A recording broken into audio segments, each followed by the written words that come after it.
Pinasyalan ko nga ang isa sa sikat na pasyalan dito sa Ramon Isabela, ang Magat Dam, na dati napapanood ko lang sa balita kapag nagpapakawala ng tubig. Kaya naman tara, samahan nyo kami mamasyal. Nandito nga kami ngayon sa Benito Soliven sa farm ng aming lolo. Kasama ang aming mga kamag-anakan na nanggaling pa nga sa Manila, pati na nga rin si Papa. Ilang taon na nga rin na nakalipas nung huling nakapasyal kami dito, mga kalakay. Matagal na nga rin yumao yung aming lolo, kaya naman ito nagpa-picture na lang sila dito sa kanyang ribulto. Pagkatapos nga namin tumambay dito, mga kalakay, ito bumaba na rin kami. At babalik na nga kami dito sa mini gas station ng aming tita kung saan namin pinarada yung aming motor. Pumunta nga rin dito sila Kuya Brandon na nagsisimula na nga rin mag-vlog. Ang pangalan niya ay Boss Chuba Vlog, mga kalakay, kaya naman supportahan din natin. Nakakatuwa nga lang din dahil nung nakaraan ay niregaluhan niya pa nga tayo ng kapote na magagamit nga natin sa maulang biyahe. Balik kasama niya nga rin si Moto C830 na nagsisimula nga rin mag-vlog. Magdidilim na nga rin, mga kalakay, kaya naman mauna na nga daw umuwi sa Itchagi sila Papa. Habang kami naman nila Boss Chuba Vlog ay dumiretso dito sa may 7-Eleven para magkape. At dito nga lang to sa may junction ng Nagilian. Habang nakatambay may nakakilala pa nga sa atin dito. Pinagpaplanuhan nga naming tatlo na mag-rides bukas. Kaya naman pagkatapos namin pagplanuhan yung rides namin bukas ay nagpaalam na rin ako. Kinabukasan, mga kalakay, ito nakapaghanda na nga ako at magsisimula na nga tayo sa ating rides, mga kalakay. Napansin ko nga na natanggal na nga yung tornilyo ng aking upuan, kaya naman ito papagawa ko na rin muna. At shoutout na nga rin kay Lakay na gumawa ng ating upuan. Napakarumi na nga rin ng ating motor na sila Buyo, kaya naman nirekta ko na rin muna dito sa may Crown Auto Works. Bali dito nga, mga kalakay, nagdi-detailing nga rin sila. Located nga lang to sa may Barangay Ipil, malapit lang sa may emergency. May kita nyo na nga agad tong Crown Auto Works. Meron nga rin sila dito mga bendo machine sa mga gustong mag-DIY ng pagpapaligo ng kanilang mga motor.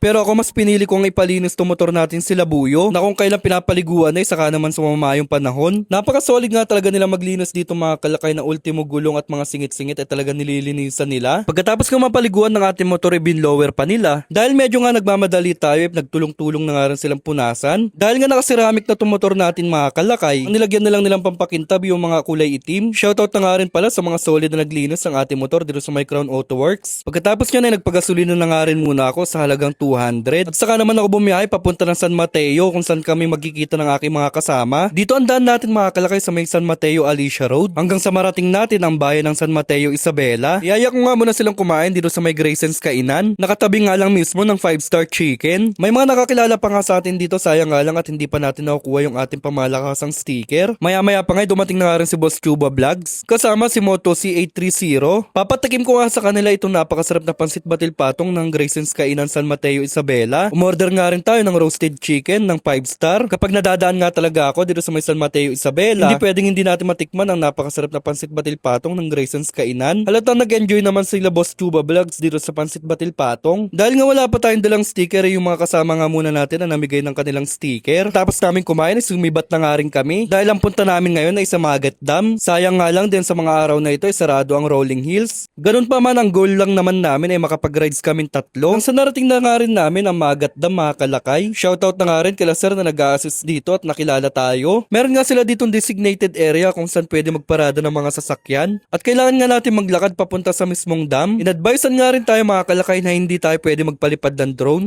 Kaya naman wala tayong choice kung di mag-video-video na lang gamit ang cellphone. At hindi tayo makakuha ng aerial shot para mapakita sa inyo kung gaano kaganda ang Magat Dam. Ganun pa man ay napaka-solid pa nga rin talaga mamasyal dito sa Magat Dam, mga kalakay. Kaya naman kung naghahanap kayo ng magandang pasyalan dito sa may Ramon Isabela, subukan nyo nang bumisita dito. Pwede nga rin pala kayo dito sumakay ng bangka. Nabutan pa nga namin itong mga estudyante na nakatambay dito sa may parking area, kaya naman binigyan na nga rin nila kuya ng sticker. Pagkatapos yan ay tumambay na nga rin muna kami dito sa may tindahan. Hindi na nga rin kami nagtagal at ito pauwi na nga rin kami, mga kalakay. Pagdating namin dito sa may kanto ay dito na nga kami magwawatak-watak. Dahil ako nga ay dumiretso muna dito sa may Santiago City para pumunta dito sa may Netso Prints and Ads para kunin itong pinagawa natin pamalakasang sticker. At shoutout na nga rin kay Sero na binigyan tayo ng discount. Pabalik na nga ako dito sa Itchagi, mga kalakay, kaya naman dito ko na nga lang din muna tatapusin tong video na to. Palagi tayong mag-iingat. Salamat sa panonood.